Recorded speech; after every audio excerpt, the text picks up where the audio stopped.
은혜 받을 하나님의 말씀은 신약성경 고린도후서 4장 1절에서 6절까지의 말씀입니다. 신약성경 289페이지 고린도후서 4장 1절에서 6절까지의 말씀 찾으셨으면 교독합니다. 제가 먼저 있습니다. 이러므로 우리가 이 직분을 받아 긍휼하심을 입은 대로 낙심하지 아니하고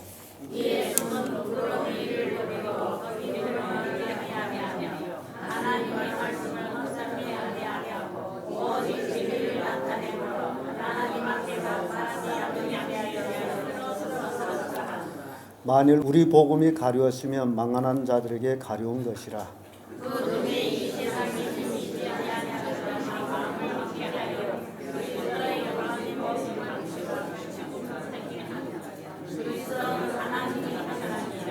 우리가 우리를 전파하는 것이 아니라 오직 그리스도 예수의 주 되신 것과 또 예수를 위하여 우리가 너의 종된 것을 전파함이라.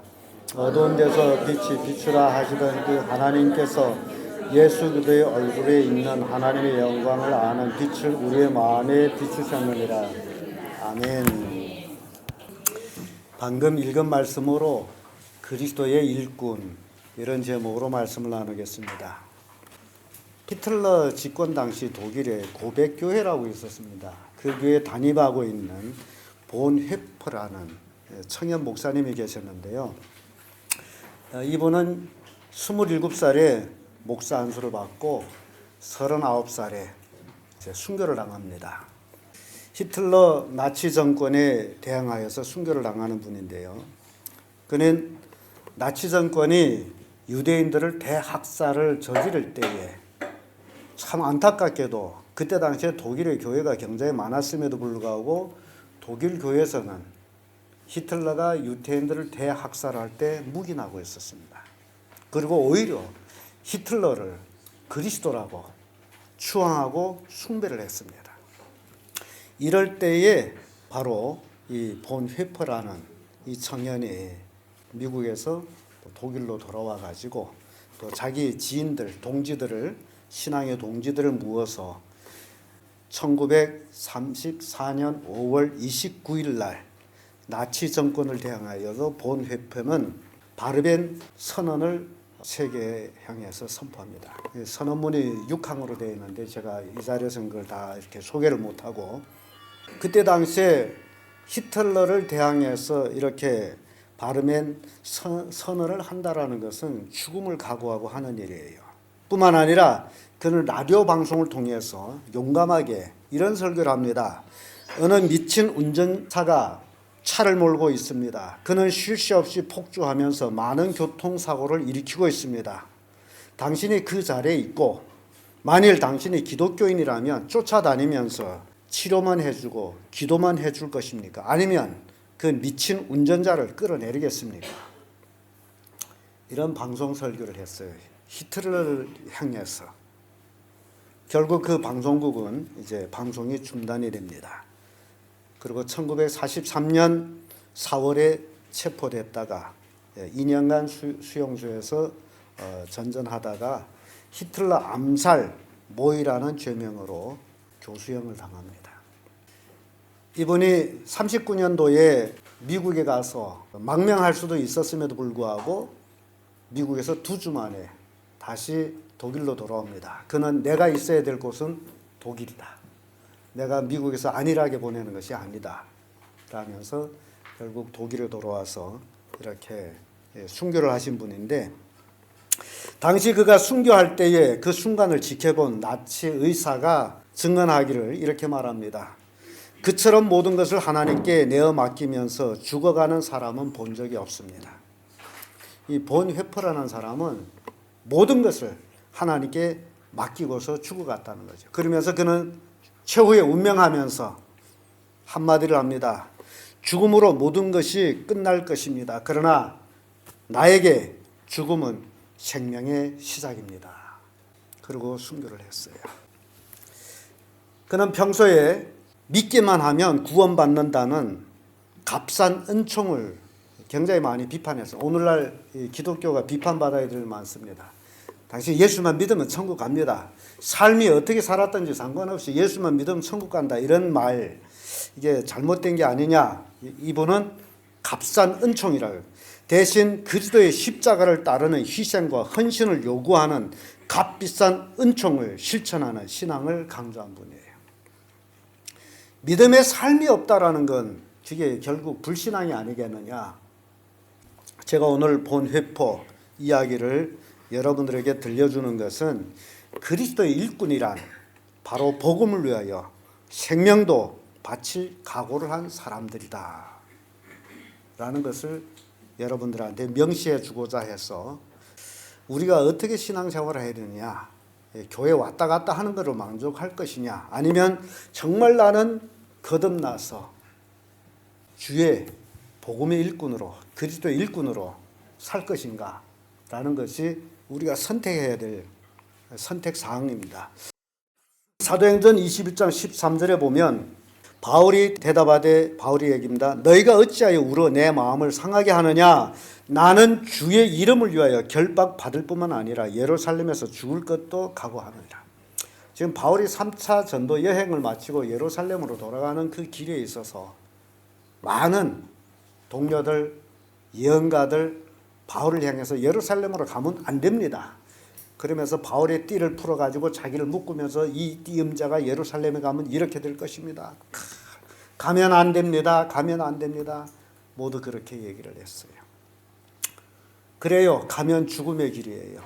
그럼에도 불구하고 바울은 나는 예루살렘으로 돌아가야 된다. 나는 예루살렘에 가서 결박될 뿐만 아니라 죽을 것까지도 각오한다. 라고서 예루살렘을 돌아온 것이 바울이었어요. 이 그리스도의 일꾼들은 자기 생명보다도 더 귀하게 여기는 것이 있다면 그것이 바로 주의 일이라는 겁니다. 주를 위해서는 나 자신을 헌신할 수 있는 것, 그것이 그리스도의 일꾼이라는 겁니다. 사도행전 5장 41절을 보면 사도들은 그 이름을 위하여 능력받는 일에 합당한 자로 여기심을 기뻐하면서 공회 앞을 떠나니라. 예수님의 제자들은 예수의 이름 때문에 핍박받고 능력받고 매를 받는 것을 오히려 기뻐했습니다. 그렇다면 오늘날 살아가고 있는 우리들이 모습은 어떠해야 되느냐? 그리스도 일꾼의 모습이 바로 그리스도를 위하여 죽음까지도 각오하는 자들이다라는 겁니다. 오늘날 참으로 본 회포의 말처럼 얼마나 많은 그리스도인들이 예수를 믿으면 구원받는다는 값싼 은총에 매달려서 살아가고 있는지 우리가 생각해 봐야 됩니다. 여러분들도 생각해 보세요. 여러분 가족 식구 중에 그래요, 우리 아내도 믿어요, 우리 남편도 믿어요, 우리 아들도 믿어요, 우리 딸도 믿어요. 그런데 참으로 값비싼 은총 속에서 믿음으로 있는지, 아니면 값싼 은총 속에서 예수만 믿으면 천국 간다라는 그 말 속에서 신앙생활하고 있는지 우리가 생각해 봐야 됩니다. 예수님은 나를 구원하기 위해서 십자가에 못 박히는 그런 고난을 당하셨는데 내가 천국 간다면서 아무것도 행하는 것이 없이 그저 믿는다란 말 때문에 천국 간다면 굉장히 이상한 일이 아니냐. 천국 간다면서 아무것도 안 하고 나 예수만 믿습니다라고 간다면 값싼 은총이 아니겠나라는 생각을 하게 됩니다. 예수님은 이런 말씀을 했습니다. 누구든지 나를 쫓으려면 자기를 부인하고 자기 십자가를 지고 나를 쫓으라. 자기 십자가를 지지 않는 자는 나에게 합당치 않다라고 말씀하셨어요. 그래서 마태복음 16장 24절에 분명히 자기 십자가를 지고 쫓으라 했는데 오늘날 얼마나 많은 사람들이 정말 자기 십자가를 지고 예수님을 따르고 있느냐. 십자가를 진다라는 것은 매일매일 죽음을 얘기하는 게 아닙니까? 십자가를 지고서 뭐 누리는 건 아니잖아요. 십자가를 왜 지어요? 죽으려고 지는 게 아닙니까? 그러면 정말 예수 믿고 나는 날마다 십자가를 지고 죽는 삶을 사느냐? 누구를 위해서? 주를 위해서, 그리스도를 위해서. 이게 우리가 해야 할 일이라는 사실입니다. 오플라 원플리라는 미국 시카고 흑인 방송인이 있습니다. 그녀는 어린 미혼모 어머니에게서 태어난 아주 가난했어요. 어린 나이에 친척들한테 성폭행 당하기도 하고요. 그래서 인생에 사는 것이 너무 고달파 가지고 죽으려고 몇 번 자살을 시도하기도 했습니다. 그러던 중에 19살 때 시카고 한 쇼에 방송인으로 나가서 방송하다가 뜨기 시작했습니다. 지금 세계 남자 여자 방송인 10명 안에 꼽히는 그런 아주 대단한 인기를 가진 방송인인데요. 그렇게 가난한 사람이 지금은 억대 부자로 지금 있습니다. 잘 보내고 있어요. 그래서 참 그 인생이라는 게 태어난 환경, 자란 환경, 그보다도 더 중요한 것은 자기가 어떤 인생 철학을 가지고 사느냐가 굉장히 중요한 것 같습니다. 그래서 이분이 오늘날 오프라 원플리의 그 철학, 또 명언 이런 책들도 굉장히 많이 나오는데요. 이분이 사명과 4가지 인생 철학에 대해서 말씀하고 있는데 제가 한번 소개해 드리도록 하겠습니다. 남보다 더 가졌다는 것은 축복이 아니라 사명이다. 여러분들은 주변 사람들하고 비교 보면 되겠죠. 내가 가진 것하고 주변 사람들, 나보다 못한 사람들, 그런 사람들을 바라보면서 나는 너보다 더 많이 가졌다. 그러므로 나는 너보다 더 축복을 받았다. 그런 것이 아니고 이 오프라 원플리는 이것은 무엇이다? 사명이다. 남보다 더 가진 것은 사명이다. 더 가진 걸 가지고 뭘 하라고 하나님이 주신 사명이다. 두 번째, 남보다 더 아파하는 것이 있다면 그것은 고통이 아니라 사명이다. 굉장히 이 말은 일리가 있는 것 같습니다. 그래서 이분은 남보다 더 아파하는 것이 있다면 그것은 고통이 아니라 사명이다. 자기보다 더 아픈 사람을 찾아가서 위로할 수 있단 말이죠. 그래서 이분은 이것은 사명이다. 왜냐하면 이분은 엄청난 고통을 겪으면서 살았어요. 그리고 세 번째로는 남보다 설레는 것이 있다면 그것은 망상이 아니라 사명이다. 어떤 걸 가지고 내가 설렘을 받고 있다.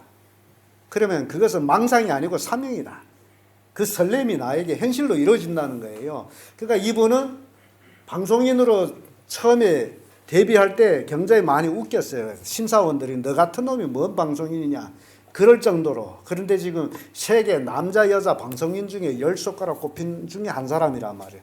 그래서 그때 당시에 그 사람을 이제 오디션 보던 선생이 지금 후회를 하고 있잖아요. 자기가 그때 한 말, 네가 뭐 한다고. 그 오디션 볼 때에 그런 얘기가 있었거든요. 네가 돈을 벌어서 뭐 할 건데. 그랬더니 난 돈 벌어가지고 다 쓸 것입니다. 아니 돈을 모으지 않고 다 쓸 거냐. 돈이야 또 벌면 되지요. 그런 사람. 19살 때 그런 마음을 가지고 있었어요. 그랬더니 하나님의 엄청난 축복을 준 거죠. 네 번째로 남보다 부담되는 것이 있다면 그것은 강요가 아니라 사명이다. 어떤 일에 대한 부담을 가지고 있다. 그러면 그것은 나에 대한 강요가 아니고 거기에 대한 사명이라는 겁니다. 그래서 그는 이런 사명으로 인생을 살았기 때문에 그가 태어난 환경, 자란 환경, 정말 말하기 거북한 그런 일들이 많지만은 그는 대성공을 한 방송인이 됐습니다. 오늘날 우리 청년들한테도 굉장히 귀한 교훈의 내용이 될 것 같아요. 인터넷 들어가서 검색하게 되면 이 사람에 대해서 엄청 많이 나와요. 흑인 여자예요. 그럼에도 불구하고 세계 방송인으로서 10손가락 꼽히는 그런 사람이 됐다라는 것. 저는 오늘 이 자리에 나오신 모든 성도님들이 그리스도의 복음의 사명자라는 사실을 명시해 주고 싶습니다.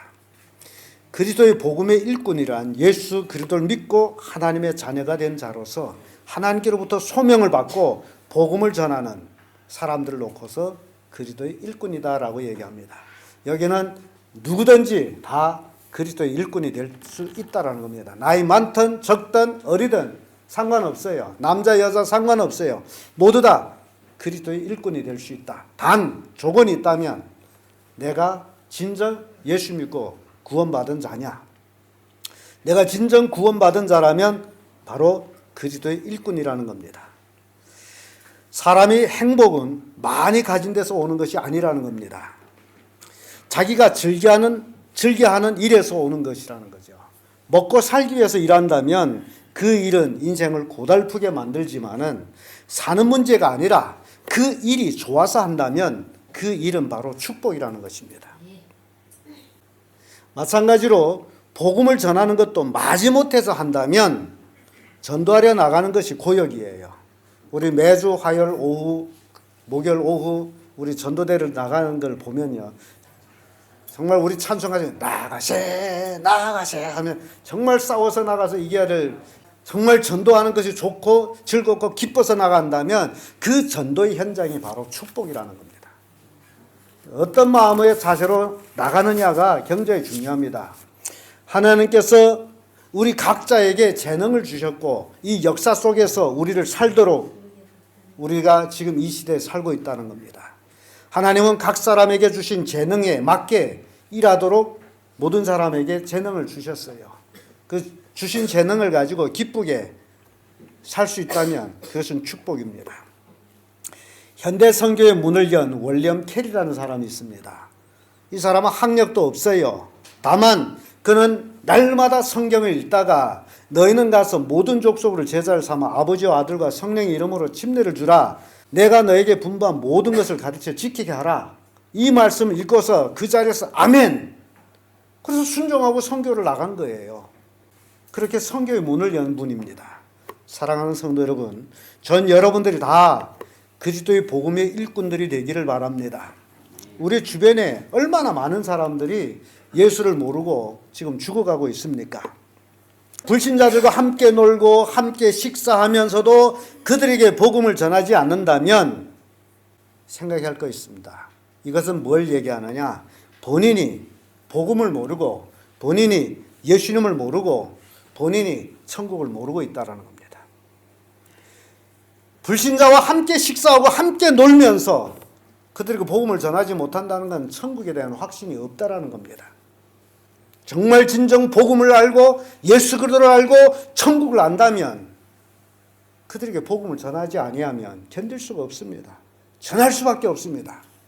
그게 그리스도의 일꾼이에요. 우리 주변에 복음을 모르는 사람들 굉장히 많습니다. 그러므로 오늘 본문의 말씀을 통해서 그리스도의 일꾼 도대체 어떤 사람들이냐 한번 살펴보도록 합니다. 그 첫째가 그리스도의 진리를 나타내는 자들이다라고 가르칩니다. 1절에서 2절의 말씀 보면 우리 함께 다시 한번 읽어보죠. 시작. 이러므로 우리가 이 직분을 받아 긍휼하심을 입은 대로 낙심하지 아니하고 이에 숨은 부끄러움의 일을 버리고 겨울 가운데 행하지 아니하며 하나님의 말씀을 혼잡게 아니하고 오직 진리를 나타내므로 하나님 앞에서 각 사람의 양심에 대하여 스스로 청구하노라. 자, 이 바울은 오직 진리를 나타내므로 하나님 앞에서 각 사람의 양심에 대하여 스스로 청구하노라. 여러분, 이제 우리가 꼭 명심해야 될 것은요. 예를 들어서 어떤 사람이 지금 딴 곳만 보고 가다가 지금 앞에 구름창 있는데도 모르고 계속 지금 거기를 가고 있는데 내가 봤어요. 한 발짝만 더 가면 그 사람 거기서 떨어져요. 그러면 여러분들 거기 앉아서 가만히 좀 떨어지는 걸 좀 구경하자. 여러분 택받치고 앉아 있겠습니까? 아니면 어떻게 할 거예요? 소리치든지, 거리가 멀면 소리치든지, 가까우면 죄 댕기든지, 그게 인간의 본능이겠죠. 근데 오늘날 여러분들은 그리고 있지 않다는 거죠. 택 받치고 앉아서 그래 너 지옥 가거라. 나 앉아 구경하겠다. 나만 천국 간다. 이게 얼마나 고약합니까? 진정히 여러분들이 예수 믿고 천국 간다면 그렇게 할 수 있겠어요? 지금 당장 죽어가는 사람 보고도 그렇게 내버려 둘 수 있겠느냐 그 얘기예요. 그래서 사도 바울은 진리를 나타내는 삶을 살았어요. 그럼 진리란 도대체 뭐냐 말이에요. 요한복음 8장 32절에 진리를 알지니 진리가 너희를 자유케 하리라. 진리를 알면 뭐 한다는 거예요? 자유를 얻는다 그러죠. 근데 요한복음 14장 6절에 보면 예수께서 가라사대 내가 곧 길이요 진리요 생명이니 나로 말미암지 않고는 아버지께로 올 자가 없느니라. 예수님이 누구라는 거예요? 진리라는 거죠. 그러면 우리가 진리를 나타낸다면 누구를 나타내는 거예요? 예수님을 나타내는 거죠. 요한복음 1장 14절에 말씀이 육신되어 우리 가운데 거하시며 우리가 그 영광을 보니 아버지의 독생자의 영광이요 은혜가 진리가 충만하더라. 예수님은 은혜와 진리가 충만하더라. 우리의 삶이 예수님의 진리됨을 나타내는 자들이 되어야 돼요. 이게 오늘날 그리스도인들이 삶이 없기 때문에 주변 사람들한테 힘있게 복음을 전하지를 못합니다. 값싼 구원만 가지고 있기 때문에 그렇다는 거예요. 예수만 믿으면 천국 간다. 나 예수 믿기 때문에 천국 간다. 너는 안 믿기 때문에 지옥 간다. 요 수준에 머물기 때문에 안 된다라는 거예요. 우리는 진리를 나타내는 삶을 사는 자들이에요. 진리가 바로 예수 그리스도입니다. 그는 진리이기 때문에 그의 말하는 모든 것이 진리였습니다. 우리 복음의 일꾼들 어디서 무엇을 하든지 진리를 나타내는 자들이 되어야 된다라는 겁니다. 왜냐하면 우리들은 그리스도의 복음의 일꾼들이기 때문입니다. 그는 생명 자체요. 그는 길입니다. 그래서 진리인 거예요. 예수 그리스도를 떠나서는 하늘나라에 갈 길이 없습니다. 그래서 진리인 것입니다. 지금 사람들에게 있어서 어찌 보면 돈이 진리예요. 돈이 형님이에요. 돈이 하나님이에요. 돈이 만능 열대예요. 돈만 주면 모든 걸 다 할 수 있습니다. 사람이 생명도 앗아갑니다. 그런데 참으로 돈이 진리냐고, 그렇게 사람들 좋아하는 돈, 여러분 생각해 보세요. 돈은 가지면 가질수록 어떨까요? 좋을까요? 돈을 여러분 가지면 가질수록 좋을까요? 못 가져봤으니 모르죠. 돈을 가지고 있으면 가지고 있을수록 뭐 하는 거예요? 불안해요. 요즘 우스갯소리가 있죠. 제가 웃기는 얘기라고 하는 거. 사람들이 사업을 해서 성공했거나 기업을 해서 성공했거나 아무튼 돈을 벌어서 성공한 사람들이 몸값이 달라져요. 저 사람 몸값이 얼마다. 그렇게 얘기해요. 이미 성경은 우리를 향해서 몸값을 얘기했습니다. 우리 몸값이 얼마인지 아세요? 천하를 주고도 바꿀 수 없는 거예요. 그런데 뭐 몇 억 가지고 몸값이 어떻다고 그 몇 억 가진 사람 앞에 가서 아부 떨고 얼마나 어리석으냐 그 얘기예요. 여러분, 우리는 이 세상에서 예수 그리스도를 믿고 하나님의 자녀가 됐으므로 가장 귀한 자들입니다. 여러분보다 더 귀한 자들이 없어요. 한 사람 한 사람이 다 귀한 자들이에요. 누구 앞에? 하나님 앞에. 왜냐하면 하나님은 나 같은 인간이 내 스스로 볼 때도 별거 아닌데 나 같은 걸 구원하기 위해서 예수님의 생명을 십자가에 못 박혔어요. 예수님이 생명하고 나를 바꿨어요. 그래서 나의 몸값을 따지면 나는 예수님 짤입니다. 그렇게 귀한 자들이에요. 그러니 여러분 스스로 생명을 마구 학대하면 안 돼요. 술, 담배로 학대하면 안 돼요. 거룩하게 하나님의 말씀으로 정말 하나님의 영광을 위해서 어디가 있든지 진리를 나타내는 그런 거룩한 성도들이 되어야 된다는 겁니다. 이게 값비싼 구원을 받은 사람들의 모습이에요. 우리 예수 그리스도의 보혈은 비싼 거예요. 싸구려가 아닙니다. 근데 누가 그렇게 싸구려를 만들어 버렸는지 모르겠습니다만은 여러분들은 정말 귀한 구원을 받은 사람들이므로 그리스도의 일꾼으로서 진리를 나타내는 자들이 되어야 된다.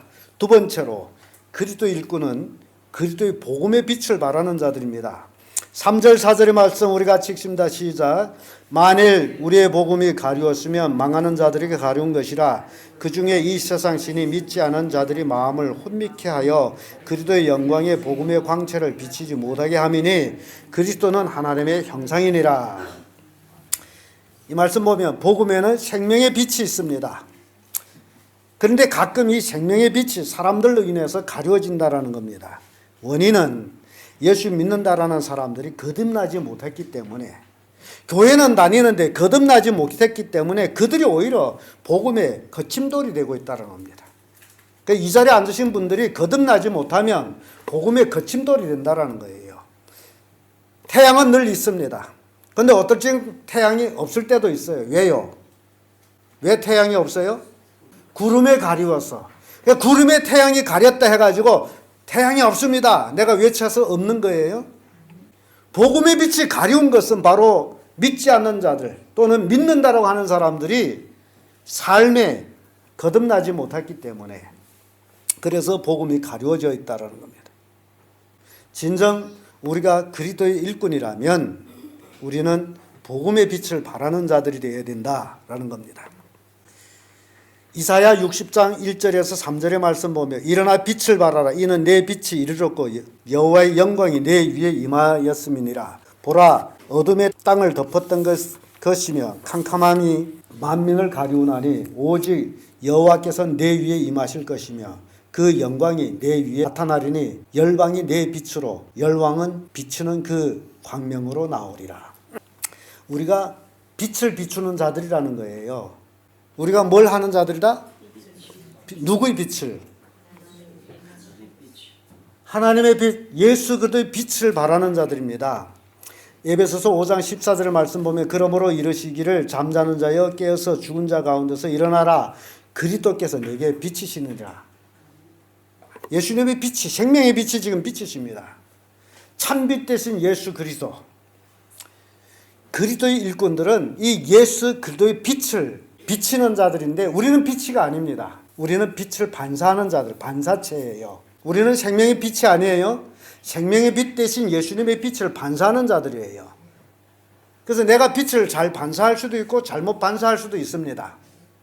그래서 빛을 반사하는 반사체 면이 어떠냐에 달려가지고 빛이 어떻게 비춰지는 것은 빛이 분산되기도 하고 빛이 한데 모이기도 하고 빛이 없어지기도 합니다. 반사체를 따라서. 빛을 가장 반사 안 하는 것이 있어요. 그것이 바늘 끝입니다. 빛을 잘 반사하는 게 거울이에요. 확대경하게 되면 빛을 못 올라가지고 불까지 일어나게 합니다. 우리가 예수 그리스도의 빛을 반사하는 반사체인데 예수 그리스도의 생명의 빛이 나한테 비춰가지고 내가 빛을 반사하지 못한다면 그 원인은 내가 그 반사면이 웅틀뭉틀하거나 아니면 가시가 있거나 둘 중에 하나예요. 웅틀뭉틀하다면 하나님의 말씀으로 내가 거듭나지 못했다는 거예요. 그래서 가시가 있다면 아직도 세속 그대로 살고 있다는 거죠. 가시는 뭐 하는 거예요? 찌르는 거죠. 그러니까 예수 믿는다면 자꾸 남만 찌르는 거죠. 그래서 정말 우리가 예수 믿고 거듭난 사람이 되지 아니하면 절대로 예수님의 생명의 빛을 반사할 수가 없습니다. 가족에서도 마찬가지예요. 남편이 아내한테 니나 잘 믿어. 혹 아내 되신 분들이 그런 얘기 들을 거예요. 남편한테. 그러면 그게 뭔 얘기예요? 뭐가 있어요? 빛을 제대로 반사를 못하는 거 아닙니까? 그래서 우리가 정말 생명의 빛 대신 예수 그리스도의 빛을 반사하기 위해서는 우리가 말씀의 검으로 아재기 다 쳐버려야 돼요. 말씀의 대표로 살살 밀어야 돼요. 성령의 기름을 발아야 돼요. 그래야 우리는 그 빛을 그대로 반사할 수 있습니다. 반사체는 빛이 오는 대로 반사하는 거예요. 그 오는 대로 반사하기 위해서 우리를 반들반들하게 만들어야 됩니다. 그게 말씀으로 거듭나는 삶이에요. 고린도전서 1장 18절의 말씀 보면 십자가의 도가 멸망하는 자들에게 미련한 것이요 구원을 얻는 우리에게는 하나님의 능력이시다. 이 십자가의 도가 뭡니까? 죽음이 아니에요? 내가 죽는 거예요. 여러분 죽은 사람 아무리 두드려봤자 어때요? 반응합니까? 반응이 없어요. 그런데 내가 살았기 때문에 자꾸 반응을 하지 않습니까? 십자가의 도. 십자가에서 내가 완전히 죽는 거죠. 그럼 내가 죽고 나면 누구만 나타나는 거예요? 예수님만 나타나는 거. 그게 거듭난 삶이라는 겁니다. 창세기 5장 1절에서 2절의 말씀 보면요. 아담의 자손의 계보가 이러하니라. 하나님의 사람을 창조하실 때 하나님의 형상대로 지으시되 남자와 여자를 창조하시고 그들을 창조하던 날에 하나님이 그들에게 복을 주시고 그들이 이름을 사람이라 일컬었더라라는 말씀이 나와요. 하나님이 사람을 만들었어요. 남자와 여자를 만들었어요. 그런데 누구의 형상으로 만들었습니까? 하나님의 형상대로 만들었다라고 말씀합니다. 우리는 하나님의 형상대로 지음을 받았습니다. 우리는 누구의 형상입니까? 하나님의 형상이에요. 근데 우리가 하나님의 말씀으로 거듭나게 되면 하나님의 형상이 우리의 몸속에서 일어나지만은 그러나 거듭나지 못하게 되면 우리의 삶 속에서 누구의 형상이 나타날까요? 마귀의 형상이 나타납니다. 야, 신기해요. 왜냐하면 하나님의 형상대로 지음받은 인간이 마귀한테 의해서 타락됐기 때문에 그래서 우리 이 속에는 마귀의 속성도 있다라는 거예요. 그래서 가끔 마귀가 나오죠.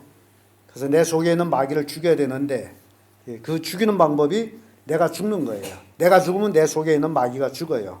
내가 살면 살아요. 시편 49편 20절의 말씀 보면 종교에 처하나 깨닫지 못한 사람은 멸망하는 짐승과 같도다. 우리 인간은 하나님의 형상대로 지음받았기 때문에 종교합니다. 참으로 존귀해요. 그러나 하나님 말씀을 깨닫지 못하면 누구와 같다? 짐승과 같다. 멸망하는 짐승과 같다. 사랑하는 성도 여러분, 하나님 말씀대로 살아 그리스도의 일꾼으로 복음의 빛을 발하시기를 간절히 축복합니다. 끝으로 그리스도의 일꾼은요, 그리스도 예수가 주된 것을 전파하는 것입니다. 5절에서 6절의 말씀 우리 같이 읽어봅니다. 시작. 우리가 우리를 전파하는 것이 아니라 오직 그리스도 예수의 주 되신 것과 또 예수를 위하여 우리가 너의 종된 것을 전파함이라. 어두운 데서 빛이 비추라 하시던 그 하나님께서 그리스도 예수의 얼굴에 있는 하나님의 영광을 아는 빛을 우리의 마음에 비추셨느니라. 예수님의 그 영광의 빛을 우리 마음에 비췄다라고 성경 말씀합니다. 그래서 우리는 그 빛을 받은 자들이에요. 이제는 그 빛을 반사하는 자들인데 우리가 예수 그리스도의 주 되신 것 우리가 전파하는 자들이라. 그래서 그리스도 일꾼들은요, 내가 누구의 종이냐 이걸 우리가 먼저 알아야 됩니다. 여러분 누구의 종이에요? 예수 그리스도의 종이에요. 사도 바울은 거기에 대해서 분명히 그리스도의 종 된 나 바울. 그래서 제가 로마서에서 말씀드릴 때 바울이 소위 말하는 종 되었다라는 그 로마서에서 말하는 종의 의미. 종은 여러 가지 종류의 종이 있습니다. 날 때부터 부모가 종이었으므로 그 종된 부모에게서 태어나면서 종된 아이들이 있어요. 날 때부터 종이에요. 그리고 가난해서 팔려온 종이 있습니다. 너무 사는 게 힘들어서 팔려서 종이 돼요. 이게 팔려온 종이에요. 세 번째 종은 자원해서 종이 되는 게 있어요. 내가 이 주인을 섬겼더니 주인이 너무 좋아. 그래서 나는 해방이 싫어. 나는 영원히 이 주인을 섬길 거야 해서 섬기는 것이 자원한 종입니다. 그래서 구약을 보게 되면 자원한 종은 어떻게 하느냐? 주인이 해방시키는데도 나 주인을 계속 섬기겠습니다. 잘 생각해봐. 내가 너에게 자유를 주는데 아니에요. 난 섬기겠습니다. 왜냐하면 종은 어디까지나 종이에요. 주인을 섬긴다는 게 힘듭니다. 그래서 주인이 너 해방받아. 나 너 종으로 안 할 거야. 그런데도 내가 종으로 하겠습니다. 라고 간청할 때에 주인이 하는 일이 그럼 따라와. 문설주에 데리고 가서 문설주에다 모닥을 박아가지고 이 귓방으로 구멍 뻥 뚫고 놔요. 그게 자원한 종입니다. 자원한 종은 평생 종이에요. 좋으나 싫으나 구주나 주인을 섬겨야 돼. 그래서 누가복음 18절에 보게 되면 종들이 밖에 나가서 온 하루 일하고 왔어요. 일하고 저녁에 퇴근해 왔더니 종들이 집에 와서 하는 일이 또 있어요. 뭐 합니까? 음식을 준비를 해야 돼. 음식 준비하고 뭐 합니까? 주인 식사를 해야 돼. 주인은 온 하루 일도 안 하고 가만히 앉아가지고 자기들은 기껏 일했는데 돌아와서 또 주인 식사를 대접하고 주인이 식사 다 끝난 다음에 뭐 하는 거예요? 그 상을 물려내오고 그리고 나서 자기들이 먹는 거예요. 근데 주인이 그렇게 했다 해서 주인이 종에게 살해하겠느냐? 종들이 뭐라고 얘기합니까? 여러분 성경 뭐라고 얘기하죠? 우리는 다 무익한 종입니다. 우리가 할 일을 했습니다. 그게 종이에요. 온 하루 밭에 나가서 일하고 돌아와서 음식을 만들고 주인을 대접하고 그러고 나서 자기들 먹는단 말이죠. 근데 주인이 먹을 때 뒤에서 종이 있어요. 저 주인놈, 저놈은 뭐가 잘나가지고 어떻게 태어나가지고 우리는 나면서부터 종인데 저놈은 앉아서 먹기만 하냐. 그러면 그게 자원한 종입니까? 그럼 팔려온 종이에요. 그러니까 이 종이라는 것을 우리가 주된 것, 예수님이 나의 주시다라는 것을 전파하려면 주종 관계를 우리가 잘 알아야 된다는 겁니다. 나는 누구의 종이다? 예수님의 종. 종은 자기 사유와 의지가 없습니다. 자기 것이 없어요. 다 누구 것이에요? 주인 것이에요. 뭐까지? 네, 생명까지도 주인 것이에요. 그러면 여러분들이 예수님을 주라고 고백해요. 주 예수님. 그러면 여러분들이 물질이나 여러분 가정이나 여러분 자녀나 여러분의 생명까지 누구 것이라는 거예요? 주 것이라는 거예요. 여러분 새끼도 누구 것이다? 주님 것이에요. 그런데 여러분은 그렇게 안 하죠. 나만 주 것이고 내 새끼는 주 것이 아닙니다. 그래서 주일날도 교회를 안 데리고 오잖아요. 내 새끼는 세상 것입니다. 안 그래요? 여러분 집에서 요즘 돼지 키우는 사람 없은가나? 개를 키우든지 닭을 키우든지 뱅아를 따든지 누구 거예요? 돼지가 새끼 냈대서 그 새끼가 돼지 것입니까? 주인 거죠. 팔아먹고 싶으면 얼마든지 팔아먹고 잡아먹으려면 얼마든지 잡아먹고. 그게 주종관계라는 게 이런 거를 한 거예요. 내가 진짜 예수님의 종이 맞냐? 그걸 깊이 생각하라는 겁니다. 이 주종관계가 형성돼야 예수님은 나의 주십니다라고 내가 가서 증거할 수 있다는 거죠. 사도행전 20장 24절의 말씀 보면 나의 달려갈 길과 주 예수께 받은 사명 곧 하나님의 은혜의 복음을 증거하는 일을 마치려 하면은 나의 생명을 조금도 귀한 것으로 여기지 아니하노라. 사도 바울은 자기는 자원한 종이에요. 본래는 예수 안 믿었어요. 근데 예수 믿고 났더니 예수님이 최고예요. 그리고 하늘나라에 갔다 왔더니 이 세상 건 아무것도 아니에요. 그래서 그는 예수 믿고 나서 이 세상 모든 것을 뭘로 버린다 그랬죠? 배설물이 뭡니까? 바울이 소위 말한 배설물이 뭐예요? 이 세상 부귀 영화를 다 얘기하는 거예요. 왜냐하면 바울이 예수 믿기 전에 어린 나이에 예루살렘으로서 유학을 가가지고 가말레엘 문화에서 철저한 율법의 공부를 했어요. 대단한 사람이에요. 율법 학자예요. 그리고 정치를 잘해가지고 공회의원이에요. 종교인 생활을 잘해서 바리새인 중에 바리새인이에요. 이 세 가지만 가지면 그 당시에 바울은 성공한 사람입니다. 근데 예수 믿고 나서 이 세 가지를 배설물로 여겼다는 거예요. 배설물로. 바울이 배설물로 여겼대서 바울이 배운 학문을 하나님이 그렇게 버렸느니 아니에요. 다 썼어요. 그래서 오늘날 얼마나 많은 사람들이 예수 믿는다면서 바울이 배설물로 버린 것을 쫓아가는 사람이 얼마나 많은지 몰라요. 바울은 예수님께 받은 사명을 위해서는 자기 생명도 조금도 귀한 것을 여기지 아니하노라. 왜냐하면 내 생명도 누구 것이다? 예수의 것이다라는 거예요. 디모데전서 1장 12절의 말씀 보면 나를 능하게 하신 그리스도 예수 우리 주께 내가 감사함은 나를 충성되이 여겨 내게 직분을 맡기심이니. 예수님께서 나에게 직분을 맡기셨다. 무슨 직분을 맡기셨는지 아십니까? 종의 직분. 바울이 나는 예수님의 종이라고 그래요. 종의 직분. 종을 아무나 씁니까? 아니죠. 종의 직분을 맡겼는데 그것이 감사하다는 거예요. 나를 충성되이 여겨서 나를 종으로 쓰셨습니다. 그 얘기예요. 그러면 여러분들도 하나님께서 예수님께서 나를 충성되이 여겨서 나도 종으로 써주세요. 내가 여기 있습니다. 나를 써주세요. 내가 여기 있으면 나를 보내주세요. 그런 종이 되어야 된다는 거예요. 이게 그리스도 일꾼이에요. 근데 전도하려고 합시다 하면 다 얼굴이 굳어가지고 먹으려고 합시다 하면 활짝 피고 말이에요. 그래서 이 주종관계를 우리가 잘 알아야만이 예수님이 나의 주 되신 것을 전파하는 거예요. 그런데 예수님을 주인으로 모셨더니 생활이 축복이 된다. 왜냐하면 내가 주인일 적엔 내 생활이 엉망이었지만은 예수님이 내 주인이 된 후부터는 종은 생활에 대해 염려할 필요가 없어요. 먹고 살고 입는 문제 다 누가 해줘요? 주인이 해주는 거예요. 그래서 내가 예수님의 종이 돼야만이 이 세상 평탄하게 사는 거예요. 로마서 6장 16절 18절의 말씀 보면 너의 자신을 종으로 들여 누구에게 순종하든지 그 순종함을 받는 자의 종이 되는 줄 너희가 알지 못하느냐. 혹은 죄에 순종하여 사망에 이르고 혹은 의에 순종하여 의에 이르느니라.